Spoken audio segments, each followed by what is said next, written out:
আসসালামু আলাইকুম ওয়া রাহমাতুল্লাহি ওয়া বারাকাতু।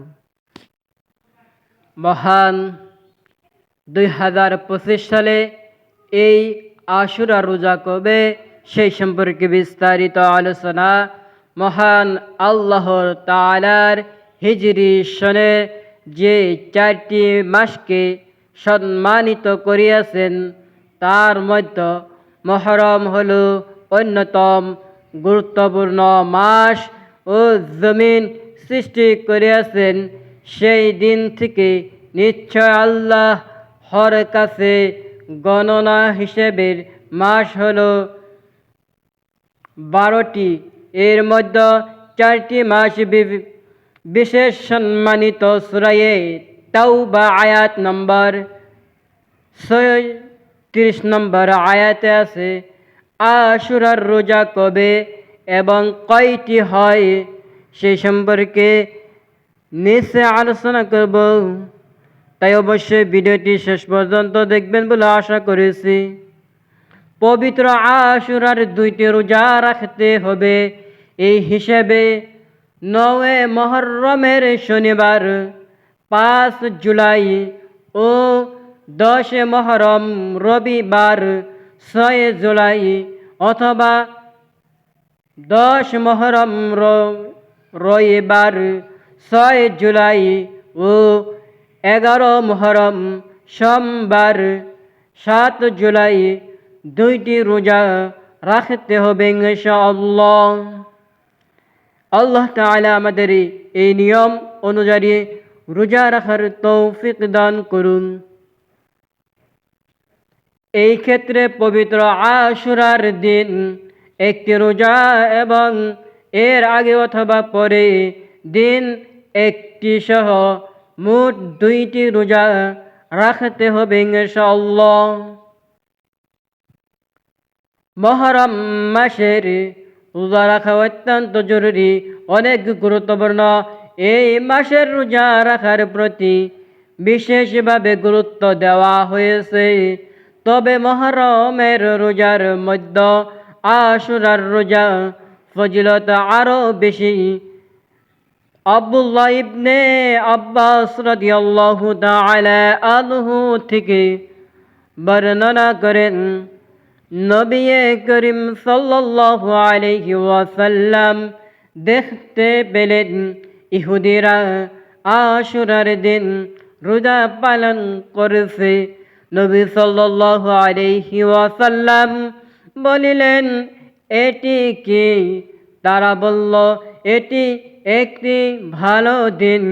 এই দিনে আল্লাহ তাআলা বনি ইসরাইলকে তাদের শত্রু কবল থেকে বাঁচিয়েছেন। তাই মুসা আলাইহি ওয়াসাল্লাম রোজা পালন করিয়াছেন। রাসূল করিম সাল্লাল্লাহু আলাইহি ওয়াসাল্লাম বলিলেন, হে মুসা আলাইহি ওয়াসাল্লাম। তিনি উত্তর দিলেন, কেউ অনুসরণ ব্যাপারে আমি তোমাদেরকে চেয়েও বেশি হকদার। অতঃপর তিনি রোজা রেখিয়াছেন এবং সওয়াব রাখার নির্দেশ দিয়েছেন। সহিহ বুখারী শরীফের হাদিস 1865। আরেক হাদিসে আব্দুল্লাহ ইবনে আব্বাস রাদিয়াল্লাহু তাআলা আনহু বলেন, রাসূল করিম সাল্লাল্লাহু আলাইহি ওয়াসাল্লামকে রমজান ও আশুরার যে রূপ গুরুত্বের সঙ্গে রোজা রাখতে দেখিয়াছি অন্য সময় তা দেখিনি। সহিহ বুখারী শরীফের হাদিস 1218। আশুরার রোজার ব্যাপারে আবু হুরায়রা রাদিয়াল্লাহু তাআলা আনহু থেকে বর্ণিত এক হাদিসে প্রিয় নবী সাল্লাল্লাহু আলাইহি ওয়াসাল্লাম বলিলেন, রমজানের পর আল্লাহর মাস মুহররমের রোজা হলো সর্বশ্রেষ্ঠ। সহিহ মুসলিম শরীফের হাদিস, জামে তিরমিজি শরীফের হাদিস 167 নম্বর হাদিস। আশুরার রোজার বিশেষ 2টি পুরস্কার। একবার এক ব্যক্তি আলী রাদিয়াল্লাহু তাআলা আনহুকে প্রশ্ন করিয়াছিলেন যে রমজানের পর আর কোন মাস আছে যাতে আপনি আমাকে রোজা রাখার আদেশ করিয়াছেন? তখন তিনি বললেন, এই প্রশ্ন করিয়াছিলাম, তখন আমি তার খেদমতে উপস্থিত ছিলাম।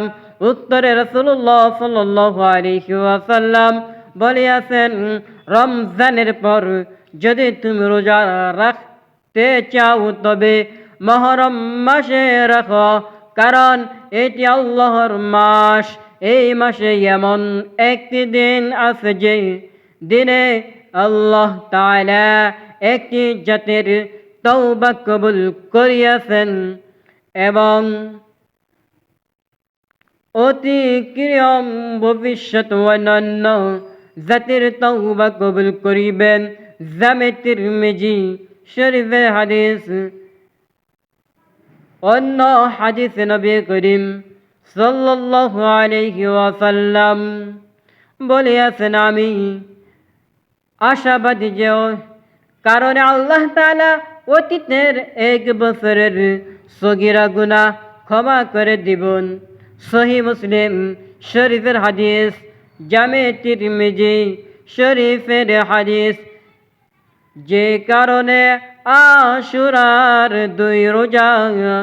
আশুরা সম্পর্কে এক হাদিসে আছে, তোমরা আশুরা রোজা রাখো এবং ইহুদিদের সৌন্দর্য পরিত্যাগ করে আশুরার আগে বা পরে আরো একদিন রোজা রাখো। মুসনাদে আহমদ শরীফের হাদিস। আবু হুরায়রা রাদিয়াল্লাহু তাআলা আনহু থেকে বর্ণিত হাদিসে আছে, আল্লাহর রাসূল সাল্লাল্লাহু আলাইহি ওয়াসাল্লাম, আমি যদি আগামী বছর বেঁচে থাকি তাহলে 9 তারিখে অবশ্যই রোজা রাখব। সহিহ মুসলিম শরীফের হাদিস। আমি মনে করি যেহেতু আজকের ভিডিওটি অনেক গুরুত্বপূর্ণ, তাই ভিডিওটি শেয়ার করে দিবেন, সবাইকে দেখার সুযোগ করে দিবেন ইনশাআল্লাহ। যারা ভিডিওটি শেষ পর্যন্ত দেখেছেন শুনেছেন তারা সকলে আল্লাহর শুকরিয়া আদায় করে আমরা সকলে বলি আল্লাহুম্মা আমিন। আজকের জন্য এই পর্যন্তই। সকলকে সুস্থতা কামনা করে বিদায় নিচ্ছি। আসসালামু আলাইকুম ওয়া রাহমাতুল্লাহি ওয়া বারাকাতুহু।